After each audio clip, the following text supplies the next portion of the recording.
स्वामी रामभद्राचार्य के पश्चिमी यूपी को मिनी पाकिस्तान बताने वाले बयान पर अब डेमोग्राफी पर बहस छिड़ गई है। साध्वी प्राची और दीपांकर महाराज ने रामभद्राचार्य के बयान का समर्थन किया। वहीं किसान नेता राकेश टिकैत ने साधु संतों से ऐसे बयानों से बचने की सलाह दी है। रिपोर्ट देखिए।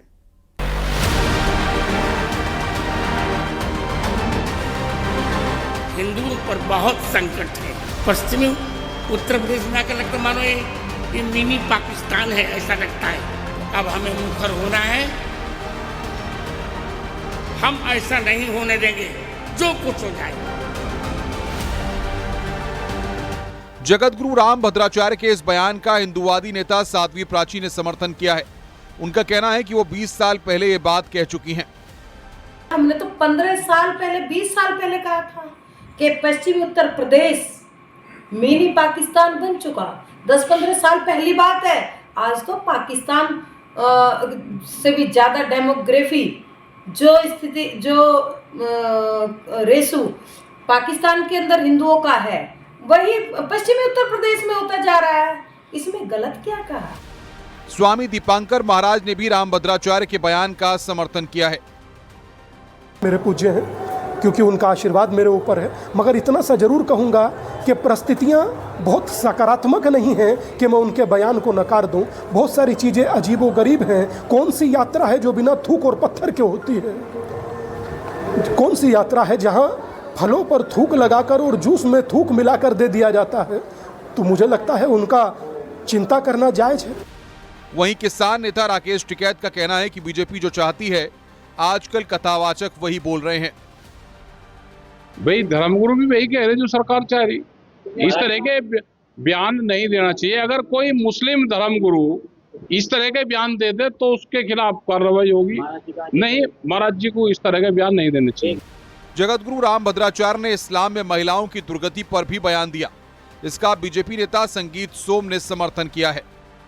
जितनी दुर्गति इस्लाम परंपरा में महिला की हुई, ऐसे कहीं देखी नहीं जाती।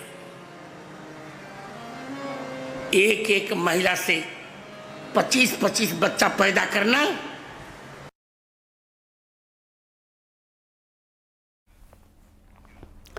वक्फ संशोधन कानून पर सुप्रीम कोर्ट की मोहर के बाद मौलाना शहाबुद्दीन रिजवी बरेलवी ने सीएम योगी से बड़ी मांग कर दी है।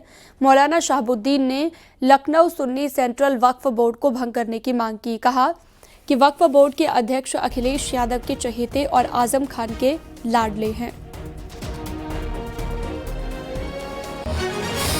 वक्फ संशोधन बिल पर सुप्रीम कोर्ट का फाइनल फैसला आ चुका है।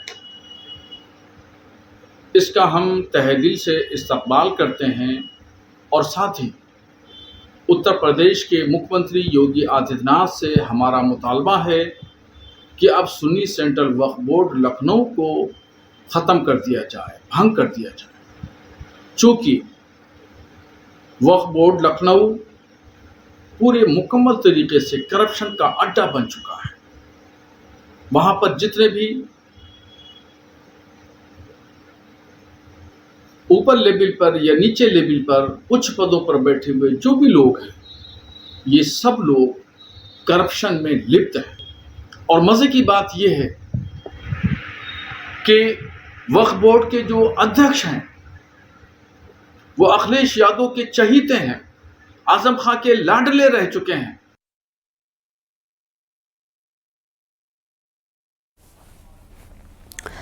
विधानसभा और पंचायत चुनावों से पहले सीएम योगी ने दलितों और वंचितों को साधने की कमान संभाल ली है।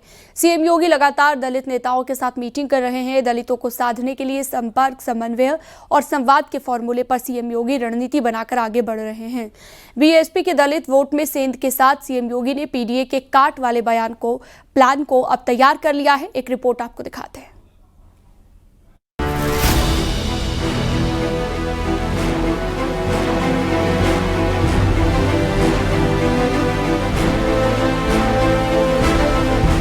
सीएम योगी दलितों को साधने के लिए संपर्क, समन्वय और संवाद के फॉर्मूले पर आगे बढ़ रहे हैं।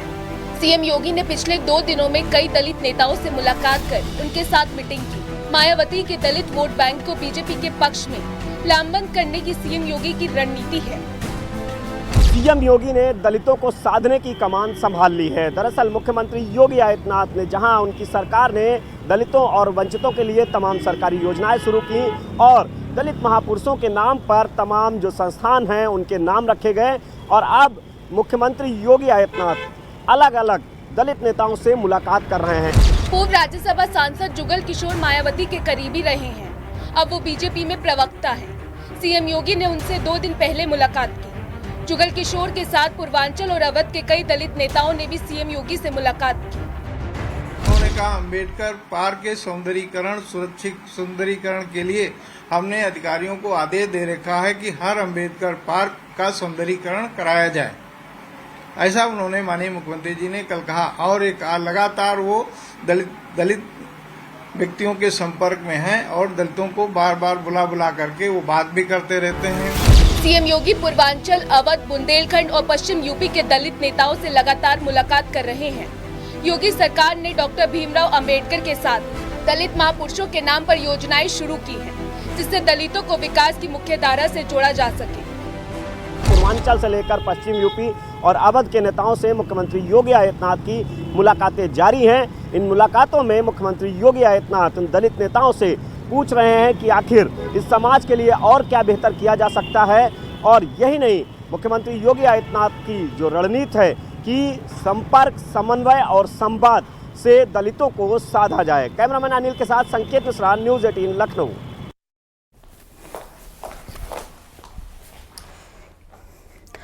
बीजेपी के प्रदेश अध्यक्ष भूपेंद्र चौधरी हापुड़ पहुंचे। भूपेंद्र चौधरी ने राहुल गांधी के वोट चोरी के आरोपों पर बोलते हुए कहा, वोट चोरी के आरोप निराधार हैं। चुनाव आयोग को कोई भी लिखित सबूत कांग्रेस पार्टी नहीं दे पाई है। जो कांग्रेस पराजय की स्थिति में गई है उससे वो कुंठा में है और इस प्रकार के अनावश्यक आरोप लगा रही। अभी तक कोई ऐसा सबूत कांग्रेस पार्टी नहीं दे पाई है लिखित में चुनाव आयोग को या किसी को, जिस तरह के घटनाक्रम प्रदर्शित होता हो। वोट चोरी में इतिहास में एक व्यक्ति पकड़ में आया है। श्रीमती इंदिरा गांधी जी का चुनाव 1971 का लोकसभा चुनाव 1975 में हाई कोर्ट ने निरस्त कर दिया था और वोट चोरी के जो भी आरोप थे वो सही पाए गए, और उसमें हाई कोर्ट ने कहा कि श्रीमती इंदिरा गांधी ने संसाधनों का दुरुपयोग करके, सरकार का दुरुपयोग करके चुनाव जीता। तो ये वोट चोरी करने वाले लोग जो कोर्ट से आरोपित नहीं, दोषी हैं, ऐसे दोषी लोग एक अनावश्यक टिप्पणी करके समाज में लोगों को गुमराह करना चाहते हैं। पीएम मोदी का कल 75वां जन्मदिन है, लेकिन उनके संसदीय क्षेत्र वाराणसी में आज जश्न और पूजा हवन शुरू हो चुका है। पीएम मोदी के अच्छे स्वास्थ्य और लंबी उम्र की कामना करते हुए काशीवासियों ने और बीजेपी नेताओं ने हवन पूजन किया। वाराणसी में गौदौलिया स्थित बड़ा देव मंदिर में विशेष पूजन का आयोजन किया गया, जहां पर लोगों ने प्रधानमंत्री मोदी के लिए हवन में आहुति डाली, शक्ति मंत्रों के साथ पूजन किया। प्रधानमंत्री का कटआउट लगाकर हवन पूजन किया।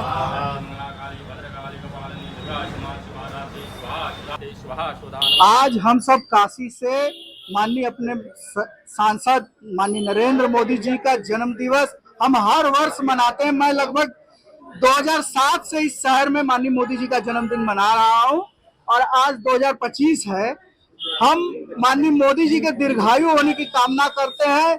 ईश्वर जो विपक्ष उनके राह में कांटे बिछा रहा है, विपक्ष की जो लोग हैं वो मोदी जी का विरोध करते करते भारत का विरोध करने लगे हैं, लेकिन एक माननीय मोदी जी हैं कि आज वो राजपथ पर नहीं कर्तव्य पथ पर चलना जानते हैं। देश में जो राजपथ था आज वो कर्तव्य पथ में बदल चुका है। प्रधानमंत्री नरेंद्र मोदी के 75वें जन्मदिवस के अवसर पर उनके संसदीय क्षेत्र वाराणसी में उत्सव का माहौल है। प्रधानमंत्री के दीर्घायु के लिए बाकायदा हवन पूजन किया जा रहा है और विशेष मंत्रों से उनके लंबी उम्र की कामना की जा रही है। हम इस वक्त वाराणसी के बड़ा देव मंदिर में स्थित है और यहाँ पर आप देख सकते हैं कि दर्जनों की संख्या में यहाँ काशीवासी और बीजेपी के जो कार्यकर्ता हैं वो उपस्थित हैं और पूजा चल रही है। सबसे पहले यहाँ पर प्रधानमंत्री नरेंद्र मोदी के नाम से बाबा भोलेनाथ का जलाभिषेक किया और उसके बाद लंबी उम्र के लिए बकायदे यहाँ पर हवन पूजन किया जा रहा है। जो शक्ति मंत्र होती है, जो दुर्गा जी जो शक्ति मंत्र होती है, उन मंत्रों का यहाँ पर उच्चारण किया जा रहा है और उन्हीं मंत्रों के द्वारा यहाँ पर हवन कुंड में आहुति दी जा रही है। बता दें कि काशी उनका संसदीय क्षेत्र है और जितना प्रेम प्रधानमंत्री नरेंद्र मोदी को काशी वासियों के प्रति है, उतना ही प्रेम बनारस के लोगों को अपने सांसद के प्रति है और यही जो प्रेम है वो उनके जन्मदिवस पर यहाँ पर प्रदर्शित हो रहा है। आप देख सकते हैं कि सभी के हाथों में उनके मां की तस्वीर है। प्रधानमंत्री को आशीर्वाद देते हुए ये तस्वीरें आप देख सक रहे हैं और इसके साथ ही प्रधानमंत्री मोदी का एक बड़ा जो एक स्वरूप है उसका कटआउट लगाया गया है, जिसमें प्रधानमंत्री नरेंद्र मोदी अपने हाथों में फूल लेकर के पूजा कर रहे हैं। तो पूरी तरह से जो एक सनातनी जो एक प्रधानमंत्री का जो एक रूप है, जो पूजा पाठ करने का रूप है, उसको यहाँ पर प्रदर्शित किया जा रहा है।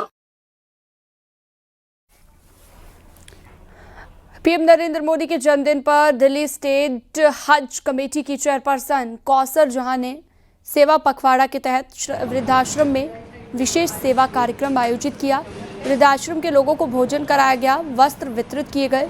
कौसर जहां ने कहा, हम प्रधानमंत्री जी का बहुत सम्मान करते हैं, आदर करते हैं। उन्होंने हमें ये रास्ता दिखाया और हमें सिखाया कि आज हम बुजुर्ग के साथ समय बिताएंगे। पहली दफ़ा देख रहा हूँ कोई प्राइम मिनिस्टर के लिए उनके बर्थडे के ऊपर उनको खाना दिया जा रहा है, सीनियर सिटीजन।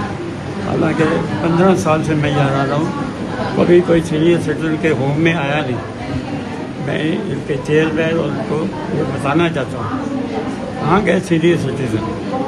मैं तो प्रधानमंत्री जी के लिए मेरी तरफ से मुबारक, उनकी सेहत अच्छी रहे, मगर उनकी मदद के लिए जो बोला गया वो ठीक नहीं। एक मदद के लिए नहीं बोला गया, कई भी मददों को बोला मोस्टली, मगर ये और दूसरी बात ये किसी की पर्सनल वो नेता है तो नेता की तरह बात करो ना। पर्सनल फैमिली में जो मर गया, जो दुनिया में नहीं है, उसके बारे में क्या बातें कर रहे हैं। जैश के कमांडर मसूद इलियास का बड़ा कबूलनामा सामने आया है। ऑपरेशन सिंदूर में मारा गया मसूद अजहर का परिवार। बहावलपुर में मारा गया मसूद अजहर का परिवार, टुकड़े टुकड़े हो गया मसूद अजहर का परिवार। 7 मई को ऑपरेशन सिंदूर के दौरान भारतीय सेना ने पाकिस्तान में आतंकी ठिकानों को तबाह किया था।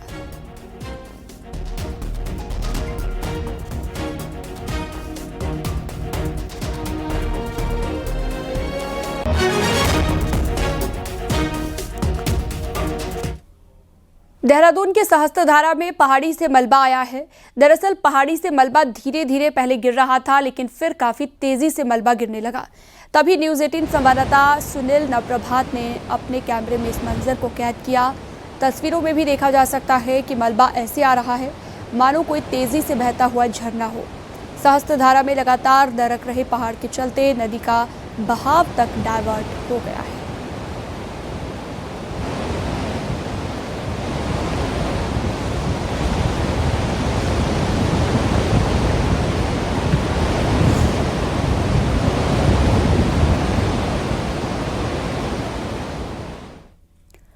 लखनऊ के कैसरबाग में पेड़ गिरने से हादसा हो गया। हादसे में पेड़ के नीचे 3 लोग दब गए, जिसमें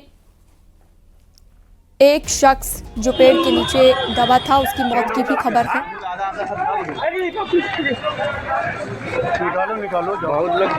डिप्टी सीएम ब्रजेश पाठक ने हादसे का जायजा लिया है।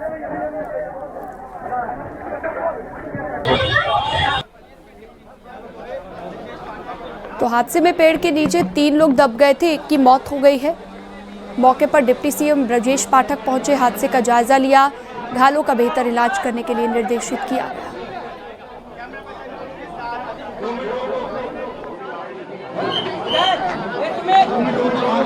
जो 4 आदमी को रेस्क्यू करके हॉस्पिटल भेजा गया है, 5 लोगों का निकाल के अस्पताल भेजा गया है एम्बुलेंस में। 1 आदमी की मौत की सूचना है। कौन सी टीमें लगी हुई हैं? अभी एसडीआरएफ के भी है, नगर निगम की भी टीम है, सब लोग लगे। बहुत ही दुखद हादसा है।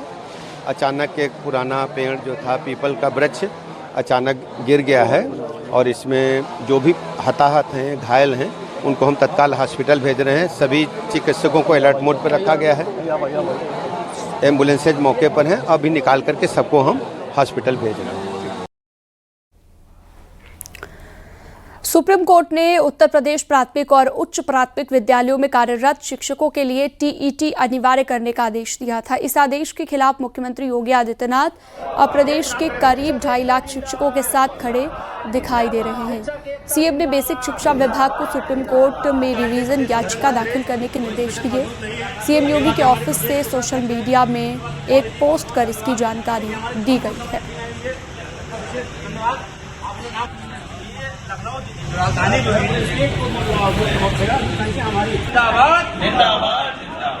बोले रहो।